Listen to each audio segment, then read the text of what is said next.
Good day, everyone. Welcome grade 10 to our English class. We are now on the pilot episode for school year 2021-2022. I am your MDL English teacher, Ma'am Fanny M. Luna. You can reach me using the following contact information: Facebook and Messenger account, Fanny Malabrigo Luna. Email, fanny.luna@deped.gov.ph. Cell phone number 0950-439-3895. The lesson title for Week 1, Quarter 1 is Information from Various Sources. For this week's most essential learning competency, we have use information from news reports, speeches, informative talks, panel discussions, in everyday conversations and exchanges. Now, what are the sources of information? When we say sources of information, this include documents, key people, books, and so forth that can provide useful information about the matter being studied. They are classified as primary source, secondary source, and tertiary source. Let us now have the first category on the different sources of information. We have here the primary source.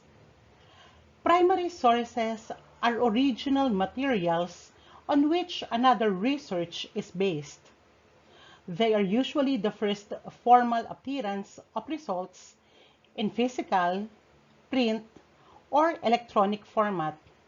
They present original thinking, report a discovery, or share new information. When we say primary source, it is an original object or document, the raw material or first-hand information. It is a source material that is closest to what is being studied. These are the first-hand accounts of a topic from people who had direct connection with it. Let us bear in mind that the definition of a primary source may vary depending upon the discipline or context. Let us now move on to the different examples of primary sources of information. First in line for the primary source of information is what we call artifacts. When we say artifact, it is usually a simple object such as a tool or ornament showing human workmanship or modification as distinguished from a natural object. It is an object remaining from a particular period. Some examples are coins, furnitures, plant specimens, tools, fossils, and clothing. Another one is audio recordings, and this can either be a radio broadcast or internet broadcast.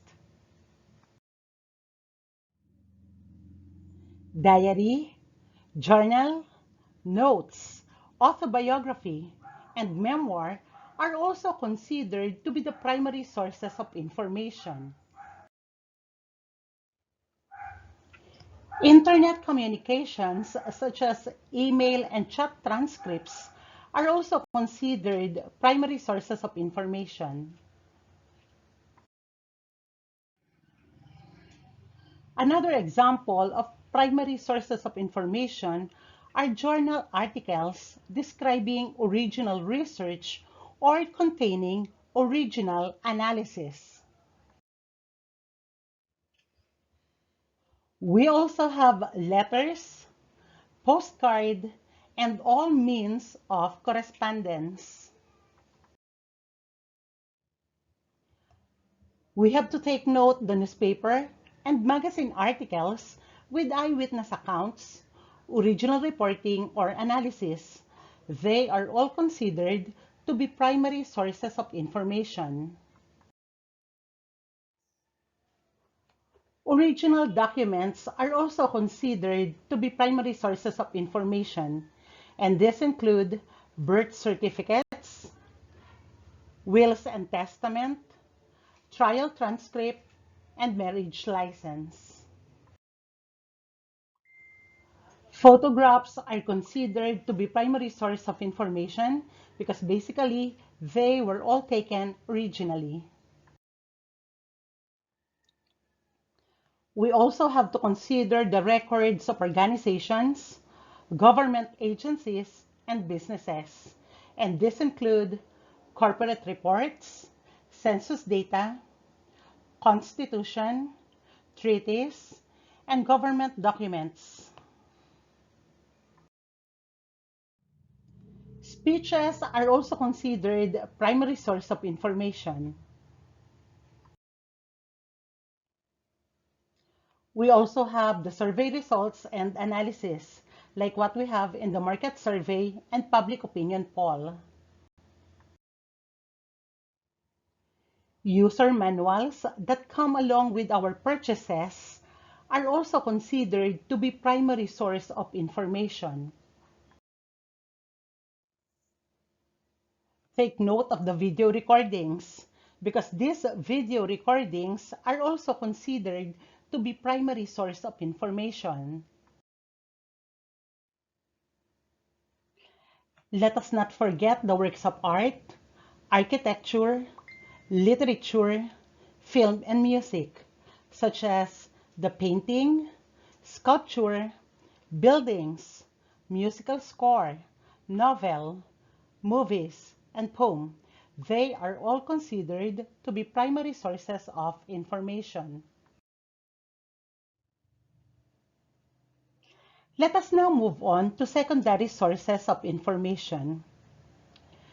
They are interpretations and evaluations of primary sources. Secondary sources are not evidence, but rather commentary on and discussion of evidence. These are works that analyze, assess, or interpret a historical event, era, or phenomenon, generally utilizing primary sources to do so. These offer a review or a critique. Let us take note that the definition of a secondary source may vary depending upon the discipline or context.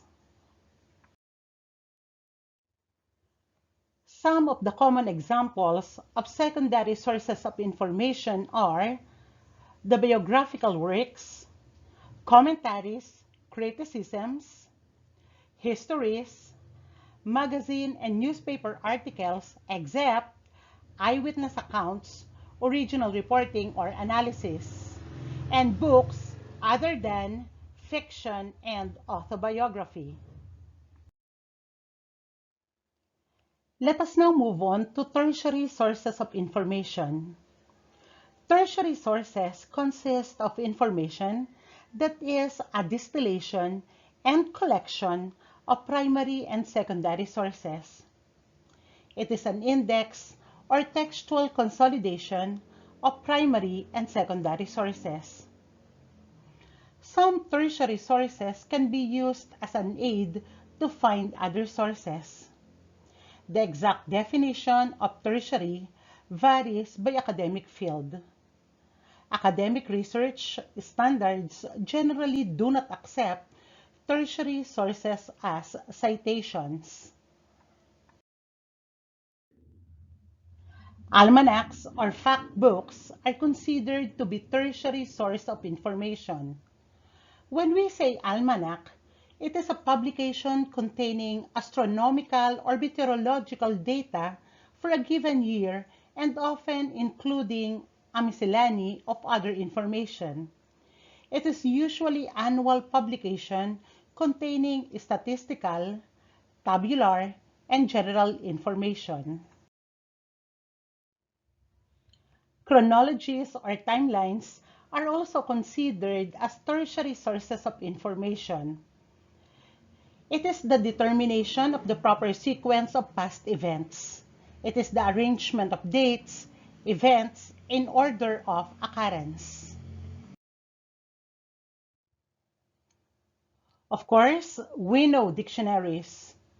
A dictionary is a book or electronic resource that lists the words of a language, typically in alphabetical order, and gives their meaning or gives the equivalent words in a different language, often also providing information about pronunciation, origin, and usage.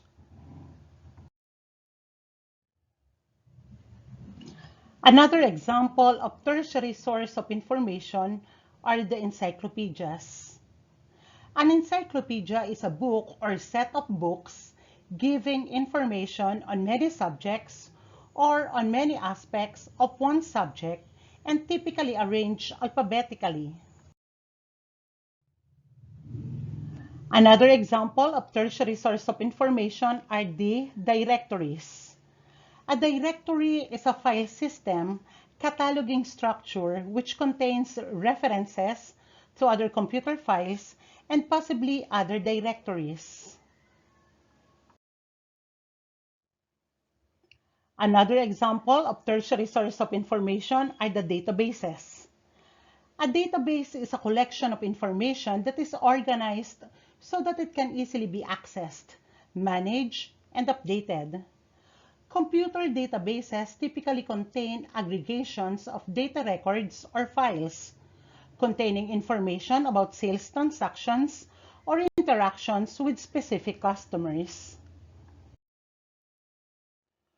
We also have to take note indices as an example of tertiary source of information.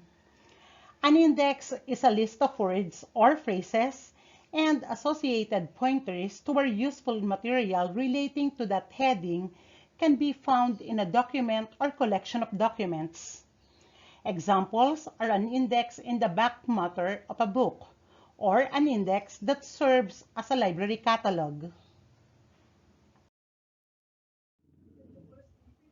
We also have to consider an abstract as an example of tertiary source of information. It is a summary of points as of a writing, usually presented in skeletal form. It includes topic and its significance, the research questions, the method, the results, and of course, the discussion. In addition to tertiary source of information, we have here the bibliographies used to locate primary and secondary sources. Of course, textbooks are also considered to be tertiary sources of information. We are now done on the different sources of information, and you are now ready to answer the learning activity task found on your module. This is Mom Fanny Luna signing off. Happy learning. Keep safe, everyone.